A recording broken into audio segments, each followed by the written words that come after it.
Hello, Scorpio, Sun, Moon, Rising, and Venus signs. Kamusta kayo? Sana po yung nasa mabuti kayong kalagayan. Welcome back po sa Star Tarot. Kung bago kayo rito, welcome din kayo. Thank you for your support. I truly appreciate it. God bless you all, Scorpio. Scorpio, your family needs you right now. Okay? Call upon your angels to give you strength. Ayan. So, Scorpio, maaaring ang iba sa inyo sa ngayon, baka malayo kayo sa inyong pamilya, no? Baka geographically you're distant from your family at siguro for whatever reason baka hindi kayo nakakapag-update no sa sitwasyon ng inyong mga kapamilya. Kaya this could be a message para sa iyo, no? Na kailangan ka ng pamilya mo sa ngayon, no? So maybe it's time para kumustahin naman sila, no? Maybe it's time for you to say hi, to say hello, kumusta kayo, 'di ba? Maaaring ganoon para malaman ninyo kung ano yung kalagayan nila, 'di ba? At pati kayo makukumusta rin nila. Your dream is a message from your loved ones, okay? So siguro nananaginip kayo lately at ano man ang nilalaman ng inyong panaginip, that is a message from your loved ones in spirit, okay? Mga mensahe yan. Nagpaparamdam sa inyo ang mga mahal ninyo sa buhay na nasa other side na. What else? You are what you think. No? So, think positive thoughts. Okay? Kung ano yung iniisip mo, uh, yun ang nangyayari sa inyong 3D reality. Okay? Kung ano nangyayari sa buhay mo, sa ngayon, yan ang minsan, laman ng inyong isipan. Kaya, always be aware, no, to just think positive thoughts. Lagi lang ninyong sisikapin na maging positibo. Aware kayo na positibo lang dapat ang iniisip ninyo. Okay? So, tignan natin kung ano pa ang ganap.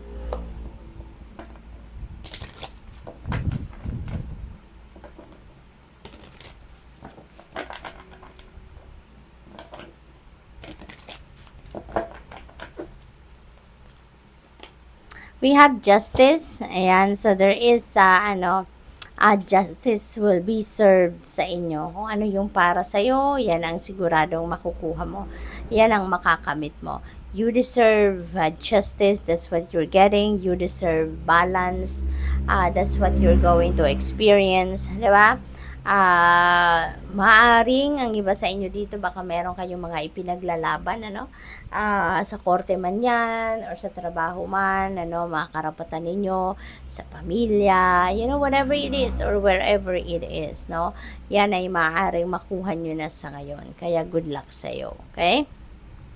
Balance also, no, will start to come back na sa buhay mo. Baka ma-experience mo na sa ngayon yung balanse sa buhay ninyo. Makikita mo na sa ngayon na magiging maayos na ang lagay, no, ng inyong sitwasyon sa ngayon.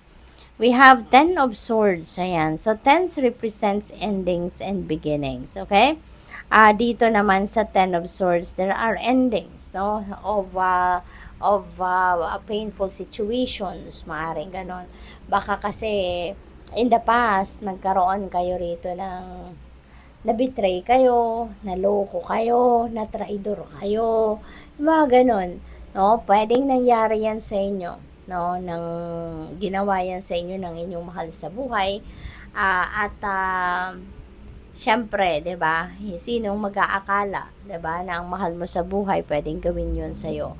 Kaya maaaring yung ending na 'to tatapusin mo na yon kasi siguro for quite some time na, no, na hina-harbor mo sa dibdib mo, sa sarili mo, no, yung sama ng loob, hina-harbor mo sa sarili mo yung sakit, 'di ba, na pinagdadaanan ninyo. Kaya sa ngayon, no, ito yung kailangan, 'di ba, na tapusin na to, no, put an end to it, put an end to that situation. Kasi para makapag-move on na kayo. Para makapag-move forward na kayo sa buhay. Okay? Kaya sa ngayon, baka matanggap mo na. No? Baka ma-realize mo na na tama na. 'Di ba? Sadyang ganun talaga ang buhay. 'Di ba? May mga kailangang mangyari sa buhay para makarating ka sa isang mas magandang sitwasyon, 'di ba? So maybe that could be one of your realizations sa ngayon. Kaya, maaari may acceptance na para sa'yo ang nangyari at matanggap mo na to, mapatawad mo na yung mga taong nakapagdulot ng sama ng loob sa'yo. Tower. This is this is change, no? Massive change ito na hindi mo inaasahan, no? Hindi mo ito pinagplanuhan or hindi mo to kagustuhan, no? But you are going to embrace this change kasi this is divine universe doing it for you, no? Kumbaga, hindi mo to kagustuhan, hindi mo to plinano, hindi ito yung iniisip mong klase ng pagbabago. But this has to happen. Divine timing has come para mangyari na ang bagay na to. Kaya handa ka man or hindi, 'di ba? Gagawin na ng divine universe ito para sa iyo. But yun, maliliwanagan din ang inyong isipan. Why this has to happen. Diba? Malilinawan ka at it will also lead you, no, towards kumbaga, you will be in alignment with your destiny and with your purpose dito sa kung saan ka man papunta. What else? We have death energy. Ayan. So, dito sa death energy, this is, another transformation energy. So, parang maraming pagbabago ang magaganap sa buhay ninyo, Scorpio. Okay? There's a lot of changes that might come your way. Sa death energy kasi, meron ka din dito mga babaguhin, pero this time, ito yung gusto mo. 'Di ba? So, parang sabay-sabay, no? Yung mga transition na mangyayari. Maring sabay-sabay yung mga pagbabago magaganap.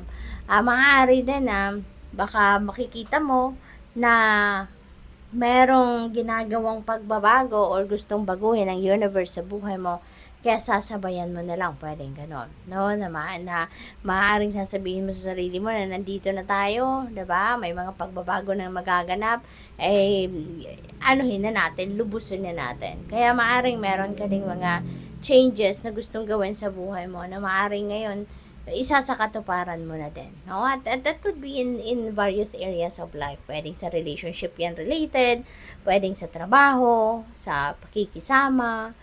Maaari ang iba sa inyo rito matututo ng mag-create ng boundaries, 'di ba? So pwedeng isabay mo na ang mga 'yan, sa ngayon. Kasi si death energy, ito kung anong babaguhin mo dito, meron kang mga isasarang pinto rito. Meron kang mga puputulin, no, na koneksyon sa sarili mo, no, with other people or with the situation or with something, no, para na makapag-welcome ka ng bago. So, good luck. Thank you for watching. Love and light. Namaste.